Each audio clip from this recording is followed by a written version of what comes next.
अस्सलाम वालेकुम my dear student, class first year और चैप्टर 6 सक्सेस एग्जाम कर रहे हैं 6.7 और क्वेश्चन नंबर इसका आज 2 करने जा रहे हैं। अब देखिए डियर स्टूडेंट्स, में हमारे पास स्टेटमेंट क्या है, the third term of GP is 16 and six term is 1 - 28, find the first term and the sum of first 7 term. यानी ए थर्ड हमें टर्म गिवन है 16 और ए जो है हमारे पास ए 6 टर्म हमें गिवन है -128 और फाइंड हमने दो चीज़ें करनी है, एक तो ए 1 की वैल्यू फाइंड करनी है, दूसरा फर्स्ट 7 टर्म यानी S7 हमने क्या करना है, फाइंड करना है। अब देखेंगे स्टूडेंट, हमारे पास डेटा गिवन है, गिवन दैट, अब गिवन क्या है, ए थर्ड टर्म यानी A3 जो है वो हमारे पास 16 है और A6 टर्म जो है -128 है। A3 जो है हमारे पास 16 है और A6 जो है हमारे पास -128 है। फाइंड फर्स्ट टर्म यानी एक तो हमने A1 फाइंड करना है और आगे दूसरा पार्ट है and the sum of first 7 terms यानी S7 हमने क्या करना है, फाइंड करना है। ये डी हमारे पास इसका डेटा गिवन है, ए थर्ड हमें गिवन है, A6 गिवन है, A1 फाइंड करनी है, S7 टर्म फाइंड करनी है। अब इन दो की हेल्प से देखिए हम जो S7 फाइंड करेंगे उसमें हम पढ़ चुके हैं फार्मूले में A1 भी है और भी है, तो इसका मतलब है इन दो की हेल्प से, A3 की वैल्यू की हेल्प से, A6 की वैल्यू की हेल्प से हम A1 की वैल्यू फाइंड करेंगे और कॉमन रेशो R फाइंड करेंगे। जब A1 और R हमें मिल जाएंगे फिर हम S7 क्या कर सकते हैं, फाइंड कर सकते हैं। अब सबसे पहले हमें ये दो वैल्यू निकालनी पड़ेगी, एक A1 की और दूसरी R की। अब देखिए इसमें हमारे पास फार्मूला है Sn इज इक्वल टू ए, पहले हम R की वैल्यू निकाल देंगे, क्योंकि R की वैल्यू निकालेंगे फिर हमें पता चलेगा कि हमें कौन सा फार्मूला लगाना है, लेस वाला लगाना है या ग्रेटर वाला लगाना है। तो पहले हम जीपी का फार्मूला लगा के इन दो की हेल्प से A1 और R निकालते हैं। जीपी का फार्मूला क्या है, An is equal to A1 R की पावर n माइनस, ये हमारा जीपी का फार्मूला है।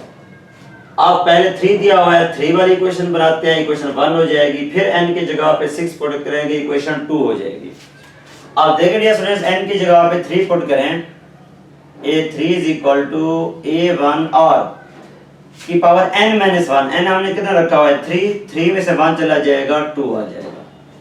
और A3 की वैल्यू कितना है, 16 है, A3 की वैल्यू हमें गिवन है 16, लिख सकते हैं 16 is equal to A1 R square, इसे इक्वेशन नंबर हम 1 कह देंगे। अब आते हैं सेकंड पे, 6 वाली वैल्यू पे। अब दोबारा इस n की जगह पे हम 6 पुट करेंगे। जब 6 पुट करेंगे तो हमारे पास क्या आ जाएगा, इसमें पुट करें n की जगह पे A6 is equal to A1 R की पावर, n की जगह पे पुट करेंगे 6 में से 1 चला जाएगा 5 आ जाएगा। अब A6 की वैल्यू कितना है हमें गिवन, -128, तो ये पुट करेंगे -128 इज इक्वल टू A1 वैसे और R की पावर 5 वैसे, इसी इक्वेशन नंबर 2 कह देंगे। यहां तक पहुंचने के बाद अब हम ऐसा करते हैं स्टूडेंट्स, अब हमें इन दो इक्वेशनों से 1 और सेकंड इक्वेशन की हेल्प से हमें A1 की वैल्यू रिक्वायर्ड है और R की वैल्यू रिक्वायर्ड है, इसलिए हम इनको डिवाइड कर देते हैं, क्योंकि ये भी हमने देखना होता है कि ना इसको सब्ट्रैक्ट करें, ऐड करें, डिवाइड करें, कैंसिल होते हैं। तो ये डिवाइड करने से कैंसिल होते हैं और एक की वैल्यू मिल जाएगी, A1 से कैंसिल हो जाएगा, R की वैल्यू मिल जाएगी। तो इसलिए इन दोनों को डिवाइड करते हैं इक्वेशन नंबर 2 और इसको डिवाइड कर देते हैं इक्वेशन नंबर 1 पे। इसमें डिवाइड करेंगे तो हमारे पास क्या आ जाएगा डियर स्टूडेंट्स, लेफ्ट हैंड से राइट हैंड साइड से -128 divided by 16 is equal to A1 R की power 5 divided by A1 R square, ये हमारे पास आ जाएगा।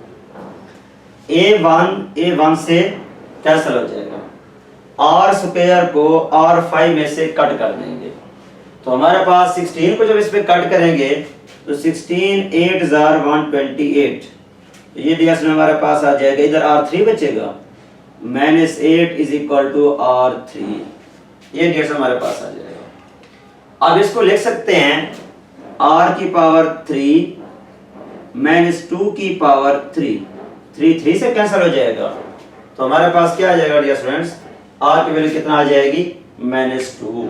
तो इसलिए हम लिख सकते हैं कि r की वैल्यू हमारे पास कितना आ गई है, r की वैल्यू जैसे हमारे पास आ गई है, r हमारे पास आ गई है -2।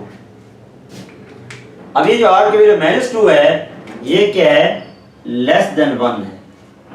अब लेस देन 1 है तो लेस देन 1 वाला फार्मूला इस पे हम क्या करेंगे, अप्लाई करेंगे। जब लेस देन 1 वाला फार्मूला अप्लाई करेंगे तो हमारे पास क्या आ जाएगा, वो आ जाएगा s। अब इससे पहले हम अभी a1 की वैल्यू भी निकालना चाहते हैं। हम ऐसा करते हैं कि ये वैल्यू पुट करके पहले a1 की निकाल लेते हैं, फिर उसके बाद ये फार्मूला लगा देंगे सम वाला, s7 वाला, ये सम वाला फार्मूला लगाएंगे। अब पहले हम क्या करते हैं, ये कंडीशन आ गई है हमारे पास, ये हमने r की वैल्यू फाइंड कर ली है। अब यही r की वैल्यू इक्वेशन 1 में हम पुट कर देते हैं। जब इसको 1 में पुट करेंगे, लिखेंगे पुट n1। जब 1 में पुट करेंगे डियर स्टूडेंट्स, तब हमारे पास क्या आ जाएगा, जब 1 में पुट करते हैं हमारे पास आ जाएगा 16 इक्वल टू a1 हमने फाइंड करना है, r की जगह पे r की वैल्यू -2, तो ये बन जाएगा -2 का स्क्वायर। ये हमने किस में किया है, 1 में पुट किया है। 16 वैसे आया, a1 हमने फाइंड करना है, r की जगह पे r की वैल्यू -2 पुट की है। आप देखिए तो इसको लिख सकते हैं 16 इज इक्वल टू -2 का स्क्वायर 4a1। जब ऑन बोथ साइड 4 पे डिवाइड करेंगे, 4 से कट हो जाएगा, 4a1 की वैल्यू जैसे कितना आ जाएगी, 4 आ जाएगी। ये a1 हमने फाइंड कर लिया है, a1 हमारे पास आ गया है। अब रहता है सम 7, फर्स्ट 7 टर्म होगा। अब s वाला फार्मूला लगाएंगे। अब दो फार्मूले हैं फाइनाइट सीरीज के। अब यहाँ पे कंडीशन गिवन है और मॉड लेस देन 1, तो लेस देन 1 वाला फार्मूला लगाएंगे। और वो फार्मूला हमारे पास क्या है, वो हमारे पास है Sn equal to a1 1 minus r की पावर n और 1 माइनस r, और ये तब लगता है जब r की वैल्यू 1 से लेस हो, तब हम ये वाला फार्मूला यूज करेंगे। अब इसमें वैल्यू पुट करते हैं, n की वैल्यू कितना है, 7 है, क्योंकि हमने 7 टर्मों का सम फाइंड करना है, तो n 7 है, तो n की जगह पे 7 पुट करें। S7 is equal to a1 की वैल्यू हमने कितना निकाली है, 4, a1 की जगह पे पुट करेंगे 4, 1 माइनस r की वैल्यू कितना निकाली हमने, -2, इसकी जगह पे पुट करेंगे -2, और इसकी पावर कितना है, 7, इसकी पावर कितना बन जाएगी, 7, और 1 -2।